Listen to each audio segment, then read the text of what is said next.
Welcome to our video where we explore fascinating animal-related personality adjectives. Today, we'll dive into the meanings and everyday usage of 10 intriguing words that describe human behaviors through animal traits.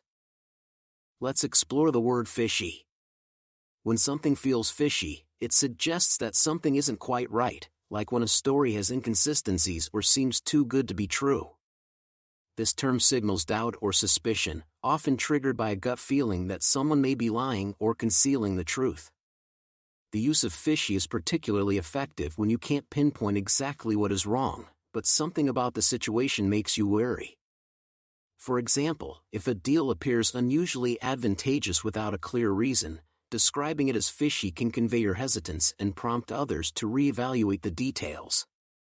It's a way to express skepticism and encourage a closer examination of the facts, even in the absence of obvious proof. The word catty refers to when someone makes a mean or hurtful remark intentionally to upset someone else. It's like when people choose their words to cause harm or discomfort, often doing so with a smile or in a sweet tone that hides their true intentions. A catty comment is not just rude, it's crafted cleverly to demean or belittle someone, and it can be quite subtle, making it harder for others to recognize the malice behind it.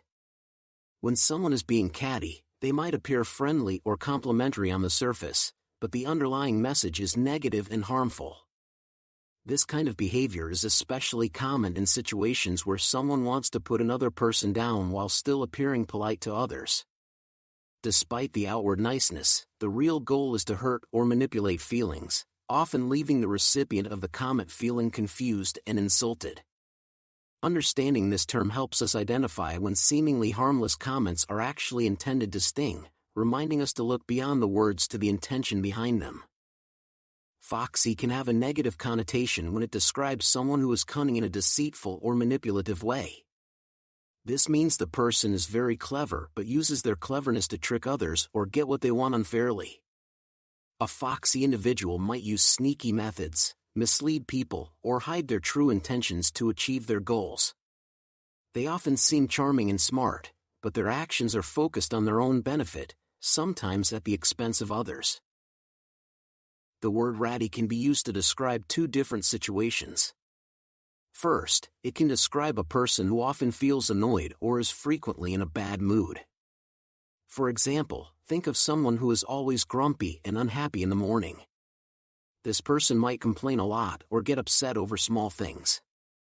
Second, ratty can also describe objects that look old and worn out. Imagine an old coat that has holes and faded colors because it has been used a lot over many years.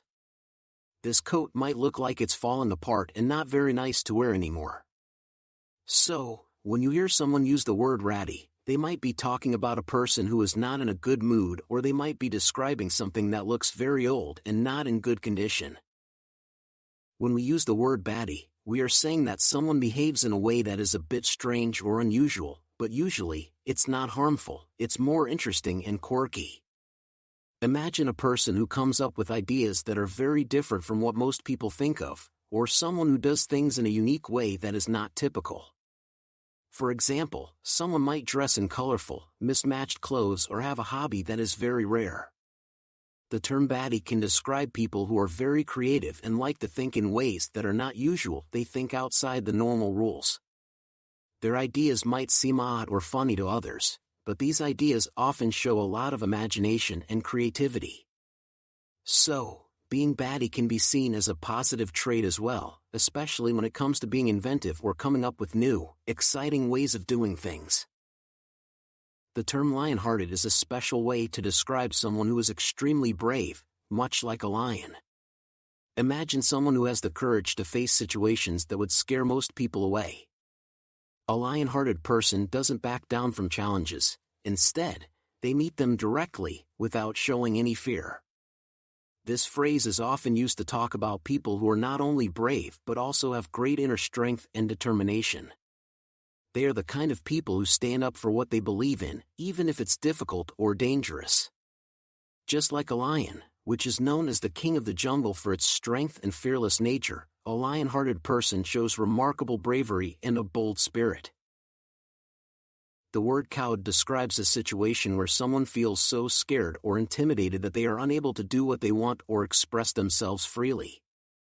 This fear can be caused by someone else's threatening behavior, harsh words, or even just a very strong presence. For instance, if a boss at work often yells or is overly critical, the employees might feel too frightened to share their ideas or concerns, effectively being cowed by the boss's demeanor. When someone is cowed, it's not just about being a little scared, it's about feeling so overwhelmed by fear that it stops them from acting normally. This could happen in any situation where there is a power imbalance, such as between a teacher and students, or a boss and their employees. The word crabby is used to describe someone who often gets annoyed easily and tends to complain about different things. It's like when someone is consistently in a bad mood and seems to find many reasons to be unhappy or frustrated. This could be because they are tired, not feeling well, or simply having a rough day. When someone is crabby, they might snap at others over small issues or grumble about everyday tasks that normally wouldn't bother them. For example, imagine a person who gets irritated because the weather is bad, their coffee wasn't made right, or the traffic was too noisy. This person might seem grumpy and find fault with many things around them, showing a crabby attitude. This moodiness can make it hard for others to interact with them, as their negative attitude might spread to those around them. The word dogged is a way to describe someone who is extremely determined and persistent. This means they continue to work hard and push forward, even when facing difficult challenges or obstacles. It's like when someone keeps trying and doesn't stop, no matter how tough the situation becomes. A dogged person doesn't easily give up, instead, they stick with their tasks and goals, working tirelessly until they accomplish what they set out to do. For example, if a student is trying to learn a new skill that seems very hard, being dogged would mean they keep practicing every day, despite not seeing immediate success. They remain focused on their goal and don't let setbacks discourage them. This determination is what helps them eventually succeed. The word slothful describes someone who is extremely lazy and shows very little interest in doing any work or being active. It's like when a person prefers to avoid any kind of effort and chooses to rest or do nothing instead of engaging in activities or tasks. A slothful person typically avoids responsibilities and often puts off doing things that need to be done because they simply don't want to exert the energy. For instance, imagine someone who has chores or homework to complete, but instead of doing them, they decide to lie on the couch and watch TV all day.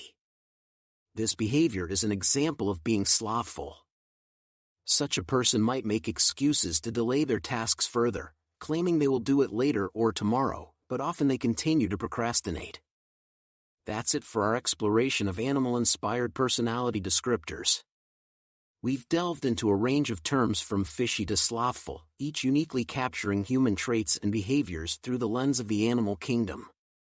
These expressions enrich our language, allowing us to convey complex ideas about people's personalities and actions creatively and vividly. Thanks for joining us, and don't forget to use these fun and expressive words in your daily conversations to add more color to your descriptions of those around you.